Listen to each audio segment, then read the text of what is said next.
Hello বন্ধুরা, আজকে রান্না করেছিলাম বেলে মাছের ঝাল। মাছটা আমি আগে কোনোদিনই খাইনি, ফার্স্ট টাইম বর বাজার থেকে এনেছে। তো বলল এটা একটু রান্না করে দাও। তো করলাম একবেলার মতন। তো এখানে বেলে মাছগুলোকে নুন আর হলুদ মাখিয়ে রেখেছিলাম। মাখিয়ে কিছুক্ষণ রেখে এবার কড়াইতে তেল দিয়েছি। তেলটা একটু ভালো মতন গরম না হলে মাছ দিলে সব ভেঙে যাবে, এমনিও ভেঙে গেছিলো মাছটা ভাজা করতে গিয়ে। মানে আমার হয়তো তেলের পরিমাণটা একটু কম হয়ে গেছিলো, সেই জন্যই নাকি কী জানি। তো মাছগুলো ভেজে নিয়েছিলাম, ভেঙে গেলেও ওগুলো ভালো করে একদম কড়কড়া করে ভেজে ওই তেলের মধ্যে আলু কেটে দিয়েছিলাম। মাছের ঝোলে যেরকম আলু কাটে ওরমভাবেই দিয়েছি, কারণ এই মাছটা আগে কোনোদিন রান্না করিনি। কিভাবে রান্না করে আমি জানিও না। আমি যেরকমভাবে মাছের ঝাল করে ওইভাবেই সিম্পল করেছি।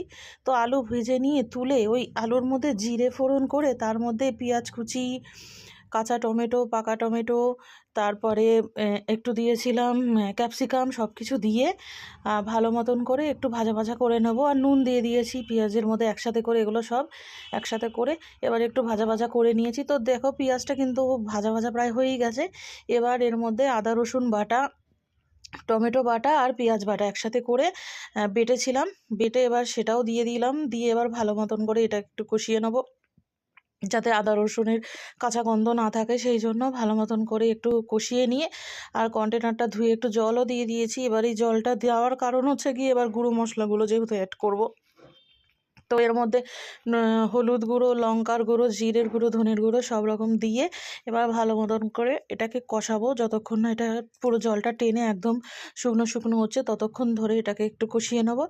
হালকা পাতলা কষানোর পর এবার দেখো একদমই শুকনো হয়ে গেছে আমার, একদমই ভালোভাবে কষানো একদম হয়ে গেছে। আর আমার রান্নাটায় তেলটা অনেকটাই কম হয়ে গেছিলো, আমি বুঝতে পারিনি, আর একটু তেল হলে বোধহয় ভালো হতো। যাই হোক, তারপর আমি ভেজে রাখা আলুগুলোও দিয়ে দিয়েছি। আলুটা দিয়ে একটু নাড়াচাড়া করে নিয়ে এবার আমি জল দিয়ে দিয়েছি অনেকটা, কারণ আলুগুলো তো সিদ্ধ করতে হবে।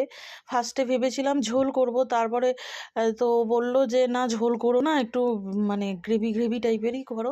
তাও আমি খুব একটা শুকনো করিনি। দেখো আলুগুলো সিদ্ধ হয়ে গেছে দেখলাম যখন, তখন আমি এর মধ্যে ভেজে রাখা মাছগুলো সব দিয়ে দিলাম। 4 পিস মাছ ছিল, সেই 4টেই দিয়ে দিয়েছি। দিয়ে এবার আর একটু ভালো করে নাড়াচাড়া করে নিচ্ছি। অনেকটা জল শুকনো হয়ে গেছে, কিছুটা একটু ঘনও হয়ে গেছে, বেশ দেখতেও ভালো লাগছে আর সুন্দর একটা গন্ধ বেরোচ্ছিল। তারপর আমি একটু গরম মশলা গুঁড়ো অ্যাড করে দিলাম। গরম মশলা গুঁড়ো দিয়ে এবার একটু ফুটিয়েই নামিয়ে নিলেই আমার এই বেলে মাছের ঝাল একদমই রেডি। তো এইটা এইভাবে রান্না করে খেতে হয় নাকি অন্যরকমভাবে কীভাবে করে খেতে হয় তা তো জানি না, ফার্স্ট টাইম করেছিলাম।